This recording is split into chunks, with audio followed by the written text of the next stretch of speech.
Police સ્ટેશને હાજર થવા જતા ચેતર વસાવાની અટકાયત, કહ્યું કે મને જેલમાં પૂરી દો, ફાંસીએ ચડાવો। તમારે તો જે કરવા મને તો કોઈ વાંધો નથી, 5 વર્ષની 10 વર્ષ જેલમાં રાખો, પણ અમારા લોકોનો અવાજ કોણ કરશે પછી? એટલે જેલથી મને ફેર નહીં, ત્યાં બી મને રોટલી શાક ખાવાનું મળવાનું છે। કંઈક આ રીતે આપના ધારાસભ્ય ચેતર વસાવા પોલીસ પર ભડક્યા। વાત એમ હતી કે આપના ધારાસભ્ય ચેતર વસાવા પોતાને જેલમાં પૂરી દેવાની માંગ સાથે સામેથી પોલીસ સ્ટેશન જવા નીકળ્યા, જો કે આ વચ્ચે જ પોલીસે અટકાવી દીધા, જ્યાં પોલીસ અને ચેતર વસાવા વચ્ચે રકઝક થઈ। ચેતર વસાવાએ દાવો કર્યો કે અત્યારે મને જેલમાં પૂરી દો, હું કપડા સાથે લઈને જ આવ્યો છું, ફાંસીએ ચડાવવો હોય તો ચડાવી દો। થોડા દિવસ પહેલા રાજપારડી અને અંકલેશ્વર એમ બંને પોલીસ સ્ટેશનમાં ચેતર વસાવા સામે ફરિયાદ નોંધાઈ હતી। બંને એફઆઈઆર ખોટી હોવાના આરોપ સાથે ચેતર વસાવાએ વિરોધ નોંધાવવા પગલું ભર્યું, જો કે બાદમાં નવાગામ ખાતે પોલીસે અટકાયત કરી। ચેતર વસાવા નીકળતા જ મોટી સંખ્યામાં આ વિસ્તારમાં પોલીસ ખડકી દેવામાં આવી હતી। ઊંઝા એપીએમસીમાં ખેડૂત વિભાગમાં પૂર્વ ચેરમેન દિનેશ પટેલ જૂથનો દબદબો, તો વેપારી વિભાગમાં ભાજપ મેન્ડેટવાળા 3 ઉમેદવાર હારી ગયા। એશિયાના સૌથી મોટા મસાલા માર્કેટમાં ઊંઝા એપીએમસીમાં પૂર્વ ચેરમેન દિનેશ પટેલના જૂથનો દબદબો જોવા મળ્યો। ઊંઝા એપીએમસીની ચૂંટણીને લઈને ભારે રસાકસી બાદ પરિણામ આવી ગયું છે। કુલ 14 બેઠકો માટે 36 ઉમેદવારો વચ્ચે ચૂંટણી જંગ જામ્યો હતો। ખેડૂત વિભાગની મતગણતરીના અંતે ભાજપે મેન્ડેટ આપેલા 10માંથી 5 ઉમેદવારોની કારમી હાર થઈ, જેમાં ખેડૂત વિભાગની પેનલના પૂર્વ ચેરમેન દિનેશ પટેલની પેનલમાં તમામ ઉમેદવારોની શાનદાર જીત થઈ અને ધારાસભ્ય કિરીટ પટેલની પેનલના તમામ ઉમેદવારોની હાર થઈ। આ સાથે નારાયણ લલ્લુના પૌત્ર સુપ્રીત પટેલની પણ હાર થઈ છે। ઊંઝા એપીએમસીની ચૂંટણીમાં વેપારી વિભાગની વાત કરીએ તો વેપારી વિભાગમાં 4 બેઠકો ઉપર 805 મતદારોમાંથી 782 મતદારોએ મતદાન કર્યું। વેપારી વિભાગના 16 ઉમેદવારોનું ભાવિ નક્કી થઈ ગયું। પરિણામ જાહેર થતા સમર્થકોએ ફટાકડા ફોડીને ઉજવણી કરી। વેપારીઓ અને ખેડૂતોમાં ભારે ઉત્સુકતા પણ જોવા મળી। ઊંઝા એપીએમસીની સંકુલ બહાર લોકોના ટોળેટોળા જોવા મળ્યા। પરિણામને લઈને કોઈ અનિચ્છનીય ઘટના ન બને તે માટે ચુસ્ત પોલીસ બંદોબસ્ત ગોઠવવામાં આવ્યો। ગુજરાતની માત્ર 1500માં બોગસ આયુષ્માન કાર્ડ બનાવવાનું કૌભાંડ પકડાયું। પોર્ટલમાં ચેડા કરી 1200 કાર્ડ બનાવ્યા। ખ્યાતિકાંડની તપાસ કરી રહેલી અમદાવાદ ક્રાઇમ બ્રાન્ચની તપાસમાં બોગસ આયુષ્માન કાર્ડ બનાવી સરકારને ચૂનો ચોપડવાના કૌભાંડનો પણ પર્દાફાશ થયો। ખ્યાતિકાંડના આરોપી કાર્તિક પટેલ અને ચિરાગ રાજપૂતે અન્ય 8 લોકો સાથે મળી આ કૌભાંડ આચર્યો હોવાનો પર્દાફાશ થયો। કાર્તિક પટેલના કહેવાથી જ ચિરાગ રાજપૂતે અન્ય લોકો સાથે મળી બોગસ PMJAY કાર્ડ તૈયાર કરાવ્યા। લાખો રૂપિયાની સારવારનો ખોટી રીતે લાભ લેવા માટે માત્ર 1500 રૂપિયામાં બોગસ PMJAY કાર્ડ બનાવી દેવાતું હોવાની ચોંકાવનારી જાણકારી મળી રહી છે। આ કૌભાંડ બાબતે કુલ 10 લોકો સામે ગુનો નોંધવામાં આવ્યો। તપાસમાં સામે આવ્યું છે કે આરોપીઓ આયુષ્માન જાતે બનાવતા હતા। 15 મિનિટમાં આરોપીઓ કાર્ડ તૈયાર કરતા, દર્દીઓ પાસેથી 1500 થી 2000 રૂપિયા લેતા। આરોપી નિમેશ પાસેથી 3000 આયુષ્માન કાર્ડ મળ્યા છે।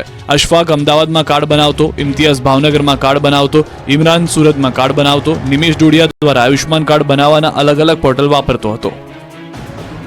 ભાવનગરમાં મોતી તળાવ અને કુંભારવાડા વિસ્તારમાં દબાણને લઈને ભારે વિરોધ પ્રદર્શન થયું। મહાનગરપાલિકાએ દબાણ હટાવવા માટે નોટિસ આપતા મામલો બીચક્યો હતો। ભાવનગર શહેર કોંગ્રેસ સમિતિએ આવેદનપત્ર આપ્યું। સ્થાનિકો સાથે રાખી મહાનગરપાલિકાને આવેદનપત્ર આપ્યું। તે પહેલા રેલી સ્વરૂપે લોકો મનપા ઓફિસે પહોંચ્યા હતા। મોટી સંખ્યામાં લોકો ઉમટી પડ્યા હતા। તે દરમિયાન પોલીસ અને સ્થાનિકો વચ્ચે ઘર્ષણ થયું। ગઢેચી શુદ્ધિકરણને લઈ કામગીરી કરાઈ। 800 થી વધુ મકાનોને આપવામાં આવી છે નોટિસ। પોસ્ટ મેટ્રિક શિષ્યવૃત્તિ બંધ કરવાનો મામલો બનાસકાંઠાના NSUI અને કોંગ્રેસના ધારાસભ્ય મેદાનમાં જિલ્લા કલેક્ટર કચેરીએ માંડ્યો છે મોરચો। કલેક્ટર કચેરીને તાળાબંધી કરવા પહોંચ્યા હતા। NSUIના 20 થી વધુ કાર્યકર્તાઓની પોલીસે કરી અટકાયત। પોલીસ, ધારાસભ્ય કાંતિ ખરાડી અને NSUIના કાર્યકરો વચ્ચે ઘર્ષણ થયું। અનુસૂચિત જાતિના વિદ્યાર્થીઓની પોસ્ટ મેટ્રિક શિષ્યવૃત્તિ ફરી શરૂ કરવા માંગ। અમદાવાદમાં ગુજરાત યુનિવર્સિટીમાં NSUIનો વિરોધ। યુનિવર્સિટીમાં જોબ ટ્રેનિંગને લઈને NSUIનો વિરોધ। છેલ્લા 4 વર્ષથી નવી ભરતી ન થઈ હોવાની રજૂઆત। ઇન્ટરવ્યુ વગર જોબ ટ્રેનિંગની ભરતી કરાયાનો આક્ષેપ। મળતિયાઓને નોકરી પર રખાતા હોવાનો ગંભીર આક્ષેપ। NSUIએ વધુમાં કહ્યું કે અગાઉ પૂર્વ વાઇસ ચાન્સેલરના સમયે ભરતી બહાર પાડવામાં આવી હતી, જોકે પાછળથી ભરતી રદ કરી દેવાતા નવી ભરતી પ્રક્રિયા અટકી પડી છે। સત્તાધારના મહંત વિજય બાપુના સમર્થનમાં આવ્યા અનેક સંતો। જૂનાગઢ જિલ્લાના સત્તાધારના મહંતના વિવાદમાં હવે વિજય બાપુના સમર્થનમાં આવ્યા સંતો। ગુજરાતભરના સંતોએ સત્તાધાર પહોંચી વિજય બાપુને સમર્થન આપ્યું। જૂનાગઢ તેમજ આસપાસના સંતો સત્તાધાર પહોંચી મહંત વિજય બાપુને મળ્યા હતા અને સમગ્ર મામલાની વિગતો મેળવી હતી। સાથે જ આ સંતોની આ બેઠકમાં પૂર્વ IG DG વણજારા પણ ઉપસ્થિત રહ્યા। સંતોએ કહ્યું કે વિજય બાપુને ખોટી રીતે બદનામ કરાઈ રહ્યા છે। થોડા સમયમાં સત્ય બહાર આવશે અને આ વિવાદનો પણ અંત આવશે। જ્યારે પૂર્વ IG વણજારાએ કહ્યું કે જો આ સમગ્ર વિવાદમાં સુખદ સમાધાન ન થાય તો વિજય બાપુ બદનક્ષીનો દાવો કરી શકે છે તેમજ ગુનો પણ દાખલ થઈ શકે તેમ છે। સુરતના ટેક્સટાઇલ માર્કેટ 26મીથી રહેશે બંધ, મજૂરો હડતાલ પર જશે. સુરતના ટેક્સટાઇલ માર્કેટમાં આગામી 26 તારીખથી થનારી હડતાલ બંધ રાખવાની તૈયારી કરાઈ. વેપારી અને મજૂર યુનિયનના લોકો હડતાલની વિરુદ્ધ હોવાથી હડતાલ બંધ રાખવા કવાયત કરાઈ. મજૂર યુનિયનના આગેવાનોએ કહ્યું કે હડતાલથી વેપારી અને શ્રમિકો બંનેને નુકસાન થાય તેમ હોવાથી હડતાલ ન થાય તેવી તૈયારી કરાઈ. મહત્વનું છે કે આગામી 26 તારીખથી પાર્સલ ઉપાડવાનું કામ કરતા મજૂરો કામ બંધ કરી હડતાલ કરવાના છે. 65 કિલોના પાર્સલ ઉપરનું વજન ઉપાડવાનો છેલ્લા 6 મહિનાથી વિરોધ થઈ રહ્યો છે. વજન ઘટાડવાની માંગ સાથે શ્રમિકો હડતાલ કરવાના છે.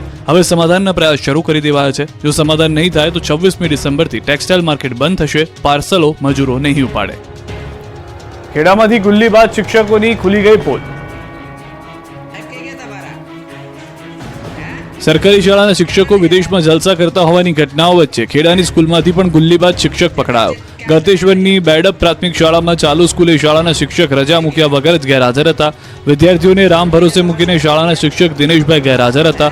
વિદ્યાર્થીઓ શિક્ષક વગર જાતે જ ક્લાસરૂમમાં ભણતા હતા.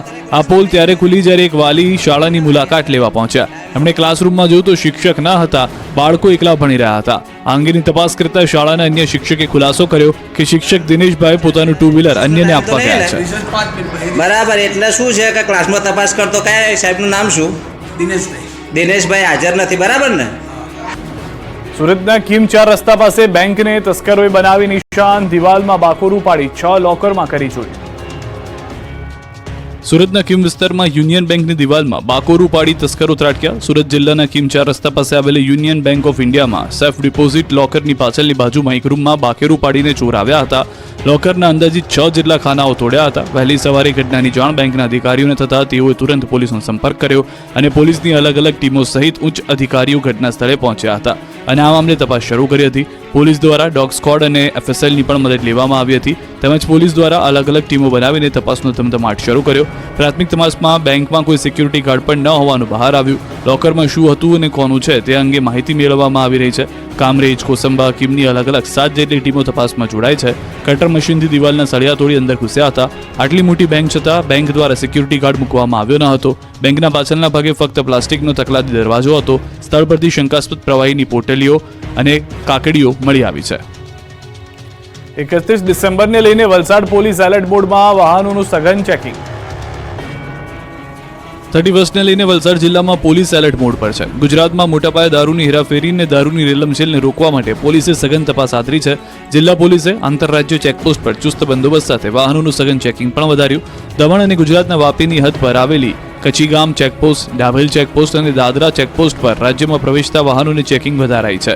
રાજ્યમાં દારૂની રેલમછેલ રોકવા વલસાડ જિલ્લાને અડીને આવેલી તમામ આંતરરાજ્ય ચેકપોસ્ટ પર પોલીસ સતર્ક થઈ છે. આઈજીપી પ્રેમવીરસિંહે વલસાડ જિલ્લા પોલીસને દારૂબંધીની કડક અમલવારી કરવા સૂચના આપી. જૂનાગઢ પોલીસે દેશવ્યાપી 50 કરોડનું કૌભાંડ પકડ્યું. બેંક ખાતા ભાડે રાખી નાણાંની હેરફેર કરતા. જૂનાગઢ પોલીસ દેશવ્યાપી 50 કરોડના કૌભાંડનો પર્દાફાશ કર્યો છે. સાથે જ સાયબર ઠગ ટોળકીને પકડી પાડી છે. પોલીસ સેકન્ડમાં ઉભેલા આ શખ્સો 50 કરોડથી વધુની દેશવ્યાપી છેતરપિંડી આચરી છે. ઝડપથી પૈસાવાળા થવા માટે આ ટોળકીએ દેશભરના 200થી વધુ લોકોના બેંક ખાતા ભાડે રાખ્યા હતા, જેમાંથી 82 ખાતા વિરુદ્ધ સમગ્ર દેશમાં પોર્ટલ પર 152થી વધુ ફરિયાદ થઈ ચૂકી છે. નિર્દોષ લોકોના ખાતા ભાડે લઈને તેમાં નાણાં જમા કરાવવામાં આવતા હતા.